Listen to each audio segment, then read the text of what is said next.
Bonjour à tous et bienvenue dans le guide Lounès, le guide de l'alimentation idéale pour le genre humain. Dans ce podcast, nous allons aborder la question de la complémentarité des protéines.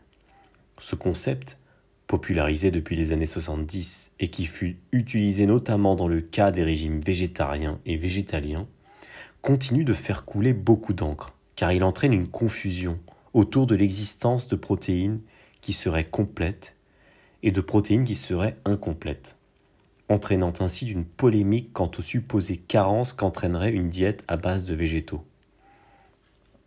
Afin de bien intégrer ce concept et apprendre à l'utiliser au-delà de ces polémiques, il faut d'abord savoir que les protéines sont composées de deux groupes principaux, comme nous l'avons déjà vu dans le podcast consacré aux protéines. Il y a les acides aminés essentiels, c'est-à-dire que le corps ne peut pas les synthétiser par lui-même sans qu'ils soient apportés par l'alimentation. Ces acides aminés essentiels sont au nombre de 8. Et il y a les 10 à 12 autres acides aminés dits non essentiels.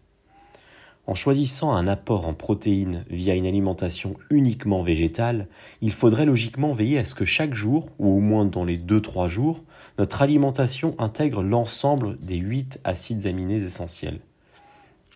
En effet, toujours selon ce concept, l'un des écueils du véganisme consiste à opter pour des repas certes très sains, mais parfois incomplets sur le plan de l'apport protéique. Non pas sur le plan quantitatif, mais bien sur le plan qualitatif, dans le sens où nous ne fournirions pas à notre organisme la totalité des acides aminés dits essentiels à son bon fonctionnement. De plus, l'apport en protéines doit non seulement être exhaustif en termes d'acides aminés essentiels, mais il doit aussi respecter une temporalité relativement courte. Car pour rappel, l'organisme ne peut pas stocker les protéines pour une utilisation extérieure. Elles ne sont stockées qu'en tant qu'éléments constitutifs de notre organisme, sous la forme de muscles, d'ongles, etc. Ainsi, la viande et les œufs sont une source de protéines complètes. A l'inverse, les noix et les haricots, non. Dans la majorité des cas, les protéines végétales prises séparément ne contiennent pas tous les acides aminés essentiels. En d'autres termes, cette théorie énonce que si vous optez pour une alimentation uniquement végétale, il faut non seulement consommer l'ensemble des acides aminés essentiels, il faut le faire autant que possible au sein d'une même journée.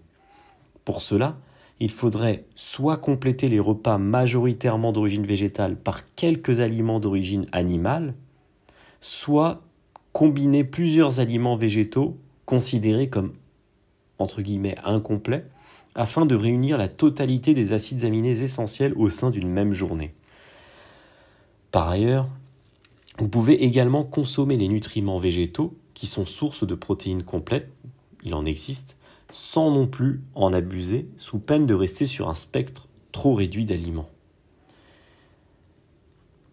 Cette théorie de complémentarité des protéines a été relativement balayée par certains scientifiques et par de nombreux végétariens qui ont vu dans la médiatisation de ce concept un renforcement d'un mythe selon lequel une alimentation végétarienne serait dangereuse, carencée ou compliquée. Il a depuis été prouvé que dans le cadre d'un régime végétarien ou végétalien, la diversité des aliments végétaux permettait normalement de consommer à peu près tous les acides aminés en quantité suffisante. Ainsi, l'auteur à l'origine de ce concept en 1971 a fini par revenir sur sa théorie dans une édition ultérieure de son ouvrage « Diet for a Small Planet ». Je cite « Avec 3 exceptions importantes, il y a très peu de danger d'avoir un déficit de protéines en mangeant des aliments végétaux. Les exceptions sont les régimes très fortement dépendants des fruits, de certains tubercules tels que la patate douce ou le manioc, ou encore de la malbouffe comme les farines raffinées, les sucres et les graisses. Heureusement, relativement peu de personnes dans le monde essaient de survivre avec des régimes alimentaires dans lesquels ces aliments sont la seule source d'apport calorique. » Et l'auteur continue. « Dans tous les autres régimes alimentaires, si une personne obtient assez de calories, elle est en pratique certaine d'obtenir assez de protéines. » Fin de citation.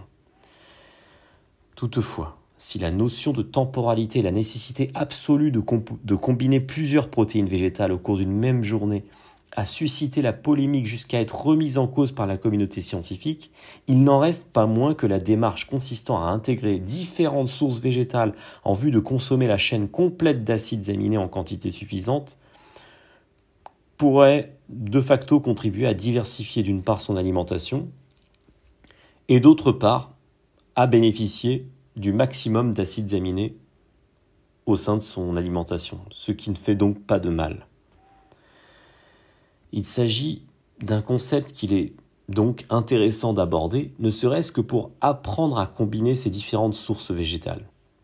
En effet, à travers le monde et dans différentes civilisations ancestrales ou contemporaines, certains peuples ont souvent associé instinctivement céréales et légumineuses au cours d'un même repas, par exemple, en l'absence de protéines animales, permettant ainsi de consommer la totalité des acides aminés essentiels.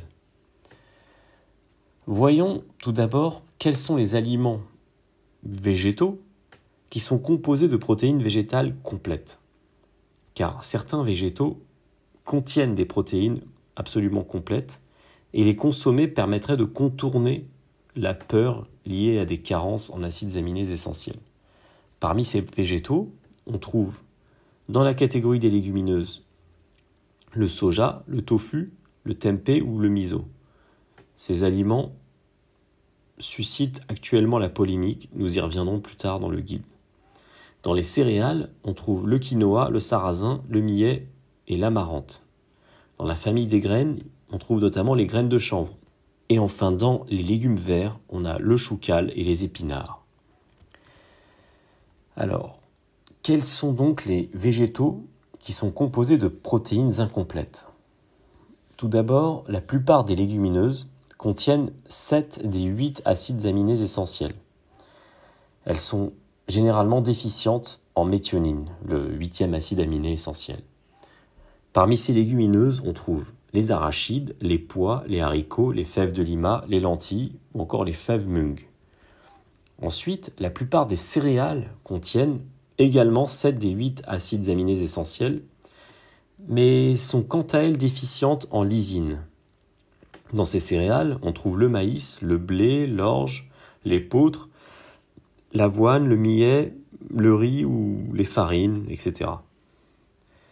Enfin, la plupart des fruits à coque sont déficients en lysine et certains en méthionine et en cystine. Dans ces fruits à coque, on trouve les noix, les pistaches, les amandes, les noisettes et les graines qui sont quant à elles déficientes en lysine. Dans les graines déficientes en lysine, on trouve les graines de chia, les graines de lin, les graines de tournesol, les graines de sésame, etc. Alors, quels sont les aliments à combiner afin d'obtenir la totalité des acides aminés essentiels ? Les céréales, les noix et les graines sont généralement déficientes en lysine, tandis que les légumineuses sont généralement déficientes en méthionine. Il suffit donc de les consommer toutes ensemble dans une même journée ou au moins au cours des deux jours pour obtenir tous les acides aminés essentiels. À partir des listes qui viennent d'être fournies, vous pouvez donc combiner plusieurs nutriments afin de couvrir la totalité des besoins. Voici, par ailleurs, quelques idées de combinaisons qui ont fait leur preuve dans l'histoire culinaire du monde. Tout d'abord, vous pouvez réunir un produit céréalier avec une légumineuse. Par exemple, mettre du blé avec du pois chiche, que l'on retrouve dans le couscous maghrébin ou dans les falafels orientaux. Servir du maïs avec des haricots noirs, c'est un mélange fréquent dans la cuisine mexicaine. Du riz avec des lentilles, c'est ce qu'on retrouve dans la cuisine indienne ou dans la moujaddara libanaise. Ou du riz avec des haricots, que l'on retrouve dans la cuisine brésilienne. Vous pouvez également rassembler des légumineuses avec des noix ou des graines. Donc des lentilles avec des noix, ou par exemple des pois chiches avec des graines de sésame broyées, ce qui donne typiquement le houmous, qui est une purée de pois chiches avec de la tahina. À chaque fois que l'on combine des légumineuses telles que les haricots ou les lentilles avec des graines ou des céréales ou des fruits à coque tels que le blé, le riz ou les noix, on obtient de facto une protéine complète. C'est d'ailleurs ce genre de combinaison que l'on retrouve dans certaines cuisines ancestrales, comme la cuisine asiatique, indienne ou méditerranéenne. Ce sera une manière, au pire, de se rassurer quant à d'éventuelles carences et au mieux, de manger des repas végétaux aussi diversifiés que possible et aussi créatifs que possible. Maintenant que les protéines et la façon de les consommer n'ont plus aucun secret pour vous, si on s'attaquait au mal aimé de l'alimentation du XXe siècle, j'ai nommé les lipides. Ce sera l'objet du podcast suivant dans le guide de l'alimentation Blueness. À très bientôt.